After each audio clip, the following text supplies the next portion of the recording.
Hi guys, what I eat or ate in a day short video பார்க்கலாமா? வாங்க. நான் already சொல்லியிருக்கேன், என்னோடய ஷிஃப்ட் டைமிங் வந்து நைட் ஷிஃப்ட்டு. ஸோ என்னோடய ரொட்டீன் வந்து ஆஃப்டர்நூன்லேருந்து தான் ஸ்டார்ட் ஆகும். ஆஃப்டர்நூன் எங்கள் வீட்டில் என்ன ஸ்பெஷல்னு பார்த்தீங்கன்னா பிரிஞ்சி சாதம் தான். இது நாங்கள் செய்யலை, கடையில் வாங்கி சாப்பிட்டோம். டேஸ்ட்டு சூப்பராகவே இருந்தது. நீங்கள் யாரெல்லாம் இந்த மாதிரி பிரிஞ்சி சாதம் கடையில் வாங்கி சாப்பிட்ருக்கீங்கன்னு சொல்லிட்டு மறக்காமல் கமெண்ட் பண்ணுங்கள். நான் நல்லா சாப்பிட்டு முடிச்சுட்டு நான் வந்து ஆஃபீஸ் கிளம்பி போயிட்டேன்.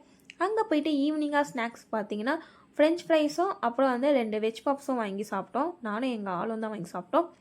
ஃப்ரெஞ்ச் ஃப்ரைஸ் சூப்பராகவே இருந்தது. எப்பவும் போல் பெரிய பெரிய மசாலாலாம் போட்டு டேஸ்ட்டு செம்மையாக இருந்தது.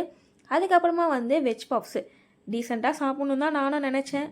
பட் பப்ஸை நம்மளால் டீசெண்டாக சாப்பிட முடியாது, என்ன பண்ணுறது? சரி ஓகேன்ட்டு சாப்பிட்டு முடிச்சுட்டு night dinner special chicken biryani. ஏன்னா இன்றைக்கி எங்கள் ஃப்ரெண்டு வந்து ரிலீவ் ஆகுறாங்க. ஸோ கொஞ்சம் சோகமான விஷயம். அவள் தான் ட்ரீட் வச்சா. நல்லா சாப்பிட்டு முடிச்சாச்சு. Bye guys.